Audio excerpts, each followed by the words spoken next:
Hello to OK with Miss K. La leçon du jour va porter sur la conversation téléphonique et je porterai mon attention particulièrement sur la conversation téléphonique dans un contexte professionnel. C'est important parce que le vocabulaire n'est pas le même que dans une conversation ordinaire, quotidienne qu'on peut avoir avec des amis ou des membres de sa famille. En effet, le vocabulaire est plus concis, les phrases sont un peu plus longues en anglais et surtout le niveau de langage, le registre de langue est plus soutenu. Je vais donc essayer de vous donner des formules pour essayer d'éviter des blancs qu'on peut avoir dans une conversation téléphonique ou encore des situations de blocage. En sachant qu'une conversation téléphonique peut être source d'anxiété, surtout quand on doit parler à un directeur d'une entreprise. Il faut toujours bien se préparer à l'avance. Je vais tenter de vous donner des petits outils, les phrases les plus couramment employées au téléphone. Vous pouvez les mémoriser, ça vous permettra de ne pas laisser de blanc et de vous sentir plus à l'aise. On voit ça tout de suite ensemble? Allez, c'est parti! En français, le premier réflexe est de dire « allô ». Mais en anglais, il n'y a pas d'équivalent. Donc le premier réflexe, la première étape, sera de saluer. On engage la conversation en saluant. D'où mon titre choisi, Opening Salutations. Cela permet d'accueillir votre interlocuteur de manière cordiale en restant aussi très professionnel à la fois. Donc on dira, pour cette occasion, Hello. Ou si c'est le matin, Good morning. Si c'est l'après-midi, Good afternoon. Et si c'est un appel en soirée, Good evening.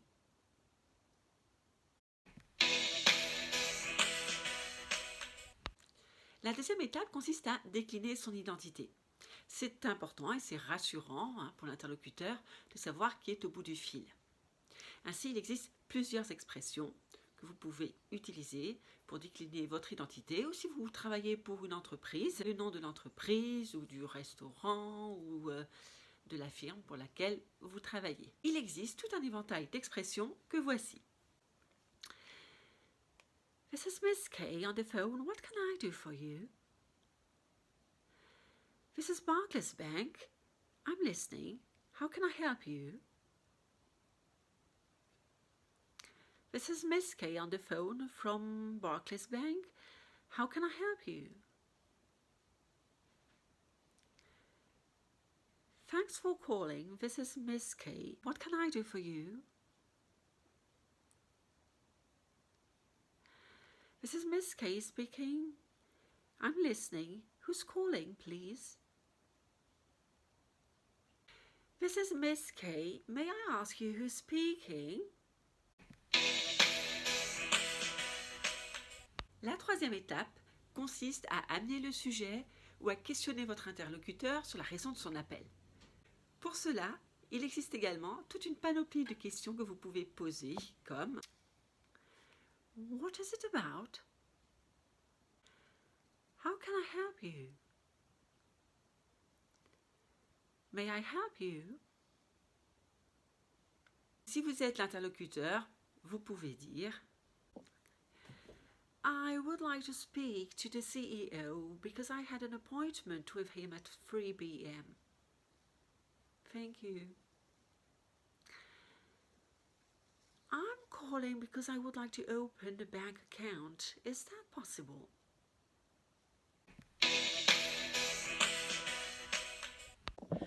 Puis surgit un problème d'ordre technique ou avec votre appareil. Donc il existe des expressions comme The telephone is out of order. Mon téléphone est hors service. Or, it is a bad line. La ligne est mauvaise. Aux États-Unis, on dira is in trouble. Ou encore we've been cut off. On a été coupé. Alors le problème concerne une personne que vous ne parvenez pas à joindre. Vous direz dans ces cas-là, I can't manage to get through to him. Ou encore, I'm sorry, I haven't been able to get through to him. Ou alors, ça se passe mal avec la personne, auquel cas, elle vous raccroche au nez. Oh, he hanged up on me.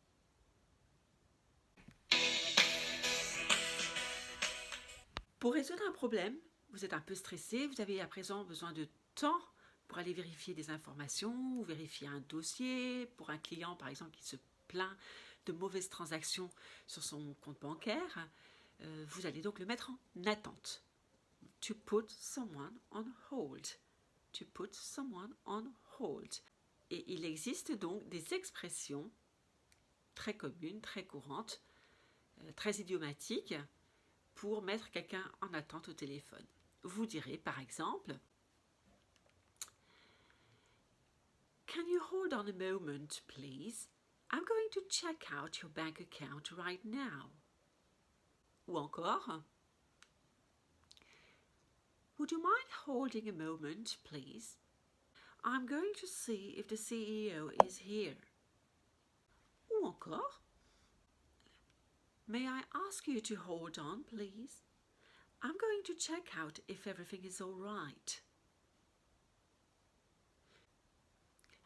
Hold on a moment, please. I'll be here in a minute.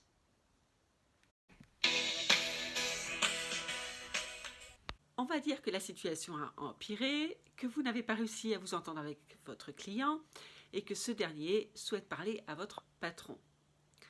Vous avez donc quelques formules pour faire le transfert d'appel entre lui et votre patron. Vous direz donc I'll put you through to the CEO. Okay, I'll transfer you to the CEO. Ou encore I'll connect you to the CEO. Ou dans une situation où vous représentez une entreprise, une institution, vous pouvez dire, ou vous êtes standardiste, vous pouvez dire Hold on a moment, please. We're connecting your call. Patientez un instant, s'il vous plaît. Nous vous mettons en relation. Vous êtes dans une situation quelque peu embarrassante parce que votre patron n'est pas disponible pour des raisons diverses et variées et il va falloir le dire à votre client qui s'impatiente. Vous direz donc dans ces cas-là I'm afraid he's not available at the moment. Can you call back later? I'm afraid he's not in or is away. He can't talk to you right now because he is on the phone. She's not available at the moment. She's out for lunch. I'm sorry, I can't get through to him because his line is engaged. She can't talk to you because she is in a meeting.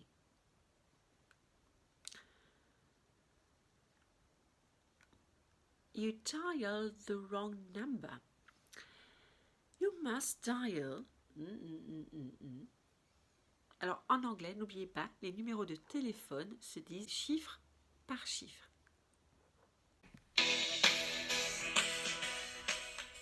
À présent, il va falloir appeler le client pour lui fixer peut-être un autre rendez-vous.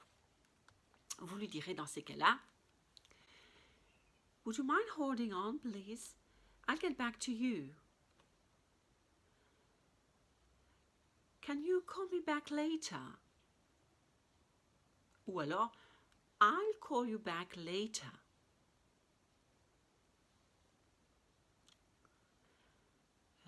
Vous pouvez également lui dire Please leave me a message on my voicemail in case I'm not available. Ou encore, Can you give me your phone number, please?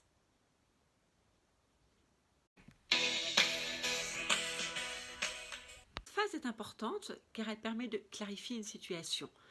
Je veux dire par là, vous avez mal compris un message, vous redemandez à votre interlocuteur ou interlocutrice de répéter. C'est une phase que j'ai située en fin de communication téléphonique parce qu'elle permet de résumer un petit peu la conversation, de reprendre des éléments clés que vous n'auriez pas saisis au moment de la conversation et vous faites un bilan avec la personne au bout du fil. Mais bien sûr, cette phase-là peut se situer en milieu de conversation téléphonique ou même au début. Donc, on dira dans ces situations-là où vous demandez plus d'informations, où vous voulez que les choses soient claires, et bien entendu, vous direz Would you mind slowing down? I didn't grasp what you said. Can you repeat louder, please?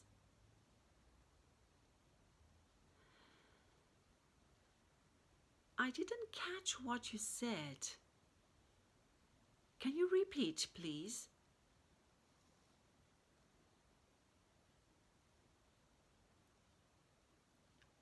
Or can you spell it out? Or can you spell out your name, please? Conversation téléphonique touche à sa fin.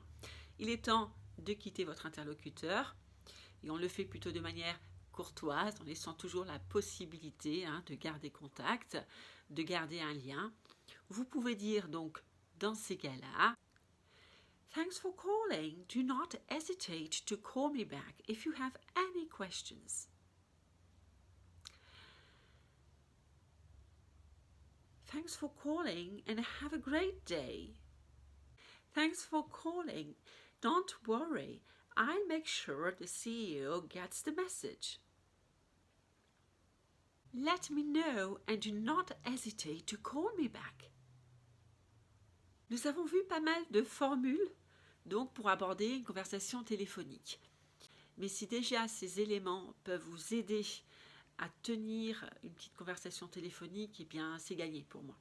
Voilà, c'est mon défi. Et c'est déjà un défi d'être au téléphone. Alors si vous arrivez à tenir une conversation téléphonique jusqu'au bout, eh ben c'est génial. J'espère que ces vidéos vous sont utiles. C'est bien le but. En tout cas maintenant, n'hésitez pas à passer des coups de fil. Moi je vous dis à très bientôt pour d'autres vidéos. N'hésitez pas à liker et à vous abonner. Merci beaucoup. Au revoir. Bye bye.